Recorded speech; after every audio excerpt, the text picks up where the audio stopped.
settled, but I think the water's off. Oh, really? Right. Thanks for the heads up. Yeah. That's going to be a nuisance, that. It was leaking badly the other day, so Right. the last person I spoke to said no, it'd be tapping inside the building now. Right. And, I believe it's, Right. What a bummer. yeah, it's off. I'm just about out of water as well. Which way are you heading? Oh, I know which way you're heading. Oh, Yeah. try yourself up and So, try. oh, you see if this tap was working? No, that one's no. Try that one. No, it's all right. I'm not going to attach a hose to that one. Not for drinking water. Well, it is. This is what they've had it on there. But that's not working. It's not working anyway. And then this is the other one. It's the one underneath. Sometimes there's a tap down underneath. No. Or there's a tap. Would there be a tap in here? Ah, no, there is a tap here. Yeah, try it then. Now, why would they switch that off is the question.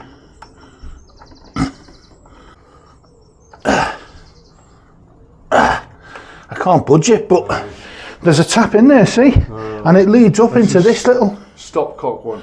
But Yeah. that looks like it's open, doesn't it? It does look in the open position, doesn't it? So it's switched off further out. So somebody's done the same as me. Oh, This is definitely off. Look. right. So somehow the range water supply is off anyway. However, it's been done. It's been done. I've got about a day's supply of water left. Got to move today anyway. I don't want to move the full 5 miles because I've got more work to do with Kevin. Got more work to do with Kevin on the boat. Lovely little place, northern outskirts of Milton Keynes, I think you would say it was. Outside a pub called the Giffard Park, which do very nice burgers. Had a couple too many of them, I must say, with young Kevin. I think that's like chain food as well. I think it's part of a chain, but anyway, whatever it is, fair play to him. I'm not a fan of the food in chain pubs normally, but that's pretty decent. Wasn't too bad at all. Right, so it's the end of April, as near as Dan is, and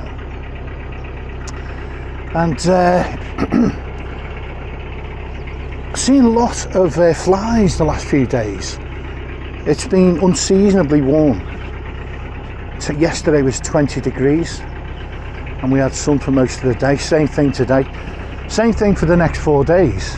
And because of that, the promise of no rain, I'm going to try painting the side of the boat.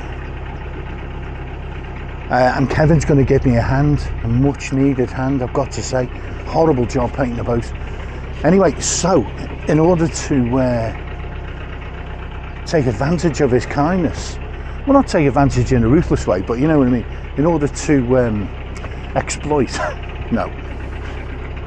In order to be able to accept his kindness, I need to be here, or at least not too far away. So I'm going to move a mile or two and hope that the tap gets fixed and I can come back here one day this week. Well, it's going to have to be, I've got no more than 2 days water left at most, and that's being careful. And of course we all know the horrors that implies. Well, you know. Got a nice day for it today? All week? Who would have thought? Yeah, might even get a chance to paint the boat, you never know. I was just thinking I'm going to get out there. But then again, I might not, you know.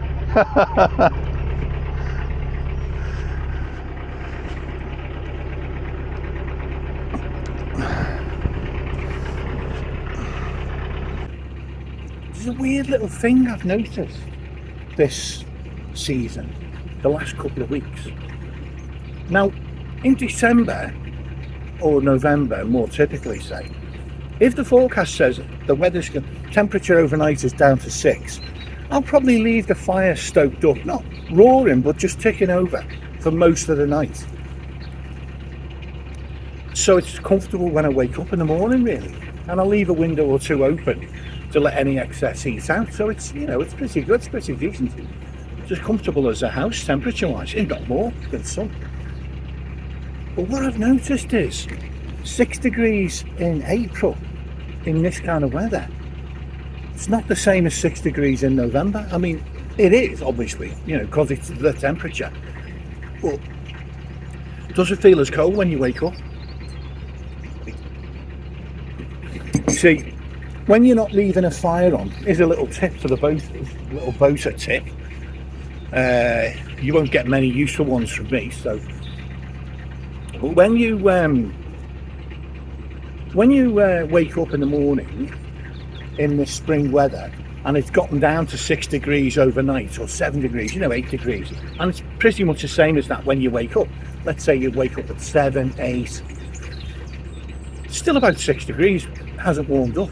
And the thing to do, you can put your diesel central heating on a timer, but you don't know exactly what time you're going to wake up.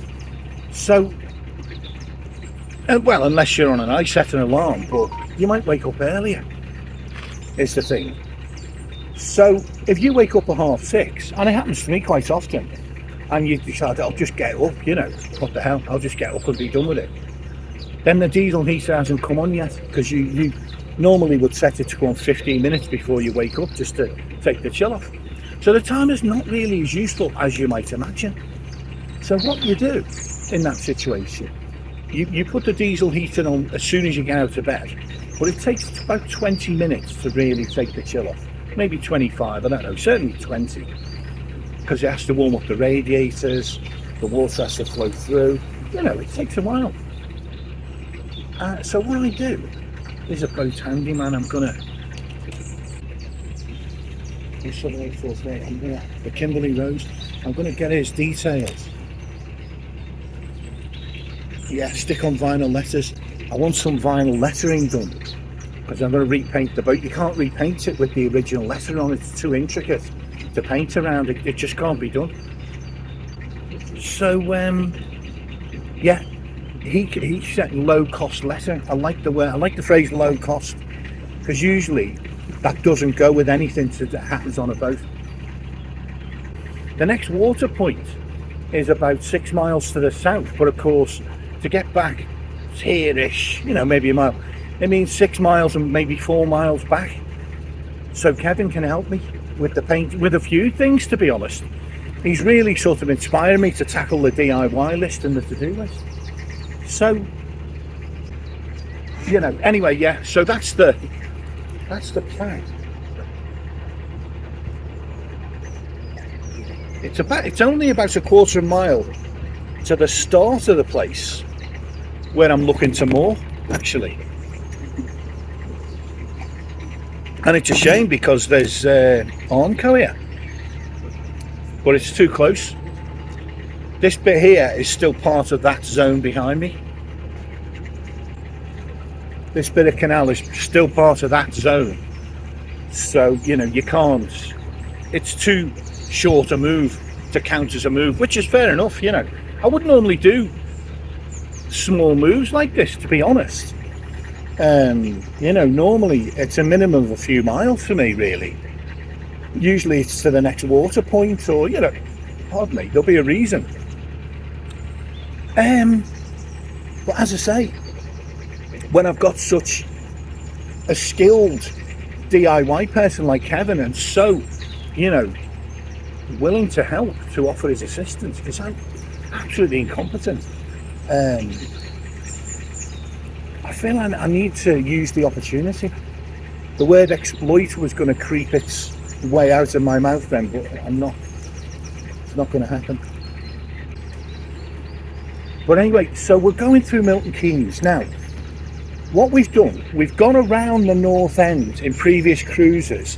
We've gone around across the northern end from west to east, the northern outskirts of Milton Keynes. And what the canal does now, or what it did about a half a mile back there, it turns south. So now, broadly speaking, it runs all over the place, but broadly speaking, we're heading south with Milton Keynes on that side. Lionhearts Cruising Club. Notice GRPs are more popular down here than they are. Then I remember them being in the north. There's a nice one there, look. Looks to be about 30 feet long. Really useful interior space. If I moved on to a GRP, it would have to be one of those like 30-foot long jobs.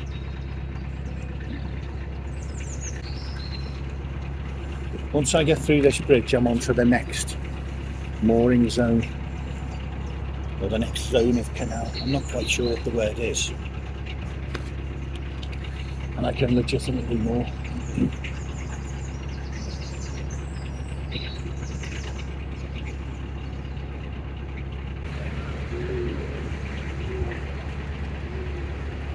Right, I've actually got Armco here, guys. I am tempted, I must be honest.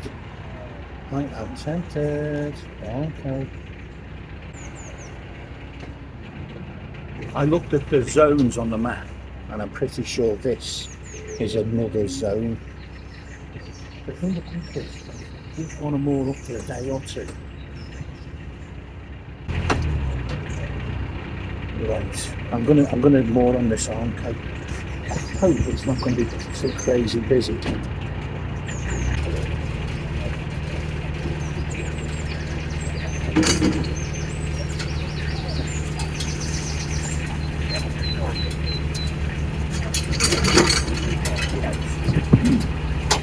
Okay. The rudder hit something solid. That was bad news.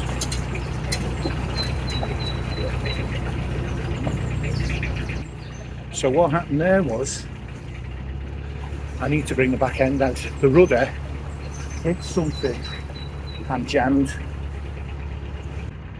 And I was in backwards, very slow, tick over. So the boat's trying to push itself backwards and the rudder's holding it still. Awful situation. Happening grinding noises. There's all sorts, it seems to me like there's all sorts of debris in the water underneath the boat. I wonder if I stand on this side of the boat. I think I tried this tactic. I'm not even moving. Rock the boat a little bit. Maybe that'll free me up and get underneath. I think if I stand on this side, the boat might move towards this side. Not really happening though, is it? What an absolute palaver. Anyway, this is it, the boat's in.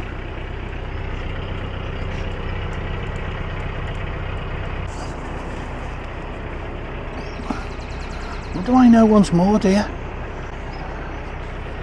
When there's a great spot like this with Armco, handy to moor on, all the, you know, everything seems right. You've got to wonder to yourself, what am I not seeing? There's something wrong.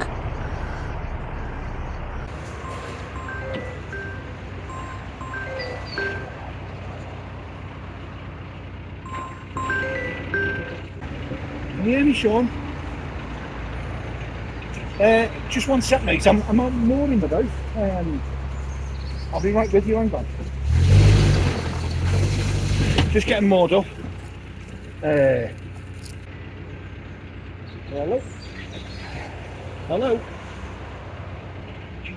Yeah, I can hear you now. Yeah, I don't know what was going on with the signal there. I'm just mooring the boat up, to be honest. There's no other diagnosis.